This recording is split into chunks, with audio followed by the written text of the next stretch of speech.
Okay, back to the top section here. These two XLR outputs, these go to your monitors. So that's going to go up onto our monitors that sit on top of the console for monitoring in the control room. Next to it, there are these are the stereo mix bus inserts. So they're titled there, mix inserts. And basically there's a send and a return. And those are routed into our patch bay, of course, but this is how we get like our stereo bus EQ and stereo bus compression. Engage the inserts on those. The sends and returns, these are all TRS cables.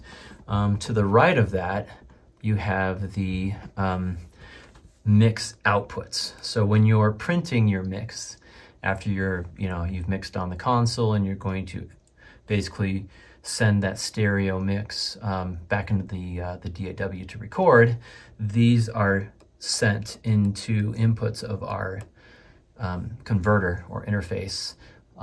So that's how we get the stereo signal out of the board when we're sort of printing a mix. The other thing we got plugged in underneath it, this is a talkback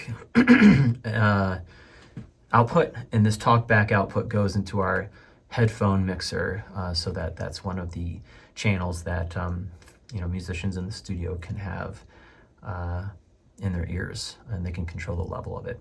So once again, we've got these are the monitors right here. These go to your stereo monitors. These are the stereo mix bus sends and returns, and then these right here are the outputs, the stereo outputs from the console when you're printing your mix. Okay, to the right of that, these 4 units right here, these are your reverb returns. They come in a stereo pair. So basically what happens is we send signal from our AUX outputs, which are down here. So these are the AUX outputs, and that sends signal into our reverb unit, and then back from the reverb unit, it's brought back into the console and back into the mix on these separate inputs, returns here.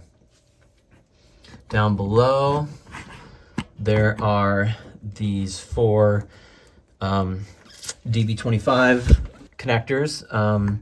These are the 8T inserts, which are the our sort of our mix buses on the right side of the console. These are the sends and returns. So in order to put effects like compression and EQ on a mix group on the T8 faders, this is a send and a return. So that's the T8 inserts right there. And then these over here, these are the console, these are it's labeled console outputs, which is kind of tricky or confusing, but basically these are the sends from the AUX pots on the board. So if you want to send into the reverb, basically we have these outputs going into the patch bay, into the reverb, and then the reverb goes back up here, of course, for the returns. These are the 8T outputs that we use for our headphone mixes. Right, so we currently have a Behringer PowerPlay set up to where we route these 8 channels, which could be 8 different instruments, into our headphone mixer, and then that allows those signals to be able to be mixed by the individuals in the studio with their own mix stations. So these go to the headphones. This top one here, the 8T outputs, go to the headphones. The AUX outputs go into the patch bay, and then we have those rigged up to connect to the reverbs, and that's how we send signal from whichever channel we want. We send that to the reverbs, and then it returns up here. And then over here are this is the sends and returns for the 8T inserts, which allow you to put effects on those mix groups that are on the right side of the console.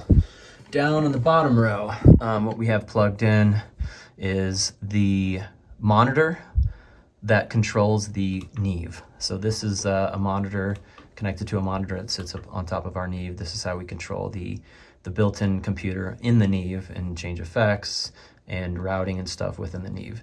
This Ethernet should go into your computer, your Mac computer, and that enables you to have DAW control on the board to be able to control the DAW with it. And then there is another USB down here, right here under below that. That goes, basically that's routed into the back of the board, kind of little wire that snakes through here. But that allows, that's where we have our keyboard connected on the other side. So that's just kind of like an extension USB that goes to the front of the board where you plug the keyboards in to control your computer with the DAW on it. And that's everything on the left side of the back of the console. Okay, also worth mentioning, there are 3 cables that can be routed from the monitor, and one cable is the IEC cable that powers the monitor, and then there's 2 cables that send signal to the computer. So it's a touch screen, so it's got 2 cables, one for the visuals and one for the touch, and that should route into your computer. Okay, now we're on the other side of the back of the console. These basically all connect to the 16 channels of the board, right? We have 16 mic pre's, and all those channels have the ability to have inserts, 2 inserts on each one. There's also DAW return, and then up top, these are where you plug signal into each of the channels. So for us, we have these all connected to a patch bay, et cetera, but you could plug your microphone directly into whatever channel you want, 1 through 16, right? So that's all the way down the line there. Okay, so these are grouped into channels 1 through 8, which is over there, and then this is 9 through 16, right? So there's gonna be a DAW send and return. Let me see if I can get you to see this. Yeah, so these 2 are sends and returns that go into the DAW, meaning if we're going to mix on the board, you want to be able to send the signals from the individual tracks on the console. So this is the return and send. So basically, when you bring in the signal from the DAW, this is plugged into our converter, and then the channels 9 through 16 come back into the console here when it's set into DAW return mode. The top one is how the signal is sent from the board into the into the converter. All right, so that's the DAW send and return. That's how signal gets in and from the converter into the DAW. Then we have insert 2 and insert 1 on channels 9 through 16, right? So this is send and return for the first insert, send and return for the second insert. And these go into a patch bay, which allows us to manually patch in whatever effect, like an analog compressor or whatever. We can patch that into, the channel 9 or channel 10 or 11 or 12 or whatever. And then we have 2 different inserts, so we could stack like an EQ and then a compressor on whatever channel we assign it to. So that just allows us to add effects inserts on tracks. We have 2 different options there, so insert 1, insert 2. Okay, and then on the other side, it's basically the same exact thing. So these 16 channels here, they're broken into 8s, and they all have a DAW send and return, which you're going to want to connect if you want to send signal into your DAW. So you're going to need some converter or interface that has 16 channels so that you can send and then return into those 16 channels. And then the inserts are optional when you start having analog rack gear and stuff and compressors and EQs and stuff. That's where you can have those set as inserts. Okay, so over here on the top of the console, I just want to show you the AUXs. So that AUX console output is routed and engaged by turning on and turning up the AUX. 5 different AUXs. We have our reverbs fed and our delay fed by these. Those end up going into the patch bay, and then they're routed into the reverb, and then out of the reverb, it goes back into the reverb returns, which are up here. So this is how we would turn on the reverb. Here's the reverb return, the levels, and the width and stuff like that, and that is fed by these AUX 1 and 2s. So you can basically feed various tracks into the reverb, and then those will come into your stereo mix. The other thing I want to show you is over here. If you are going to have inserts on your stereo mix bus, you engage the inserts on that stereo mix bus there. These are the 8T, kind of like your AUX mixes over here, your groups or whatever you want to call these, but this is how we feed the headphones when we route that on the console settings, and also this allows us to route groups of instruments together on these faders, and then we can have an insert added on whichever track we want. That's how you turn on the inserts there. Okay, so another thing that you have to do manually here is if you're routing things to your groups, your AUX, the 8T 1 through 8s here, if you want to route signals into those fader, like groups of instruments, like all the drums or all the basses or guitars or whatever, you have to do that manually by, sending these first 4 drum tracks to the first 2 8T faders, and then you might send the bass here, and then you might send the guitars on this parallel, on this stereo pair of them. So that's how you can get signals into the 8T fader groups down here. Now, another thing about routing headphone mixes, we have it set up the same way too. So when we record into the board and we have headphone mixes routed, we use this matrix to send the signals into the headphone mixes. Over here, if we want reverb to come in on our mix as well, we need to engage these reverbs, and that now engages the reverbs right here to be in. Because you can turn them on, but also they won't go anywhere unless you route them. So this is the routing matrix. This is how you get signal in the board, out of the board, or around the board. So this is definitely a clutch component of the of using the board, is understanding these different pages. So you have the routing page. You also have the these are the microphone preamp settings, just kind of digital versions of what's already on the console. And then the EQ and the dynamics for EQ and compression, if you want to engage those on the first 8 channels, because the board comes with 8 channels of EQ and 8 channels of compressor only. So 9 through 16 doesn't have any of this compression and EQ on it. Just to look over at the rack,